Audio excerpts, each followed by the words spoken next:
Good afternoon, ladies and gentlemen. My name is Gary Dubrall, and I'm going to give a little talk on education in the classroom today. But before I start, I need to explain one thing. When I sat down here to make this video, I was shocked at the way I looked. My hair wasn't right. The shirt I had on didn't highlight me at all. So this is something they don't teach in school, but you're going to have to learn it by yourself, probably the same way I did. Make sure you're comfortable, that you look presentable, or your speech can't possibly come out very well. Anyway, let's get on with what I'm talking about. I was in Hawaii for the last year, babysitting my little 4-year-old granddaughter, and I drop her to school most mornings at kindergarten.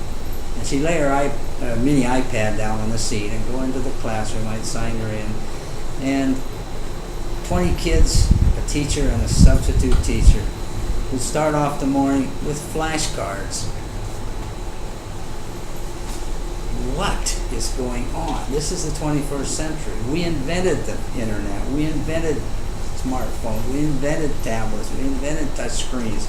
What's going on? We're not using it.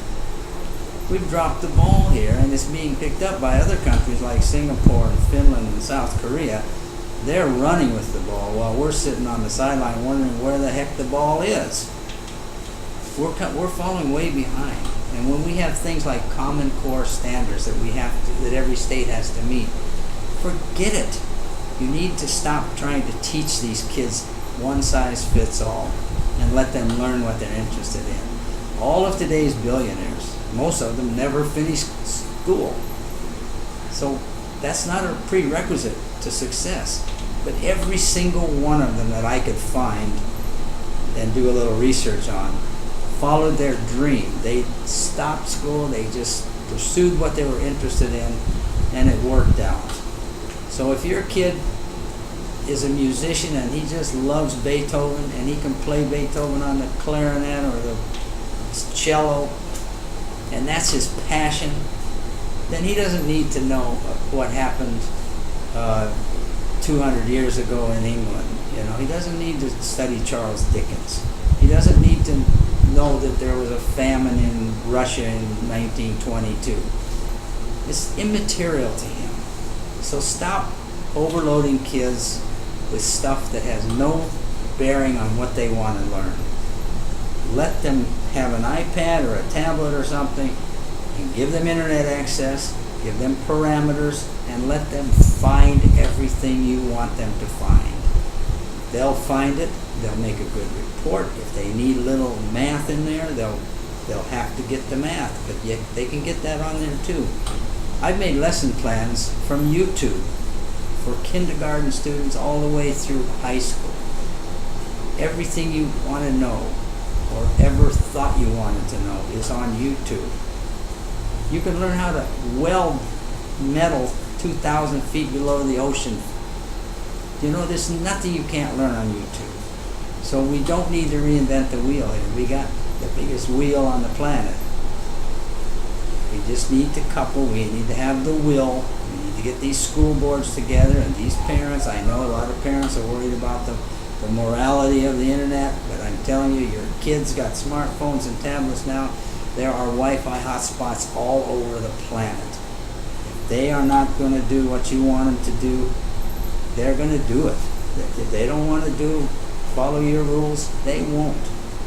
So don't worry. But the good thing is that in class, if you have the right technology, your teacher has a server. She knows every single site you visit, every student visited every day. She knows how long it took you to do a problem.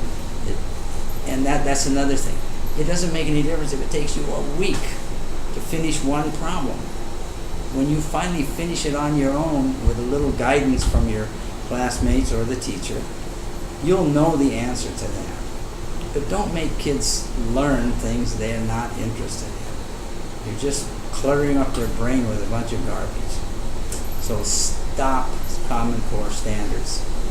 Except if you have a kid that wants to be an electrician or a musician, give them a test on those areas, and they'll do well. Don't try to make them pass a test on English literature, because it's just not in their minds. You've got to let kids develop themselves with a little guidance. If you do that, there'll be no problem. The other thing we need to do is, like Finland, there's no private schools. There's no money.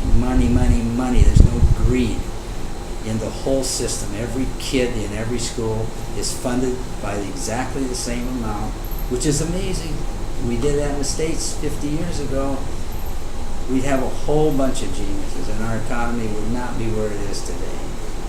So get the money out, get the greed out of education. Give every kid the same chance with the same equipment, and let them follow their dreams. And the United States will be a better place for it. Thank you.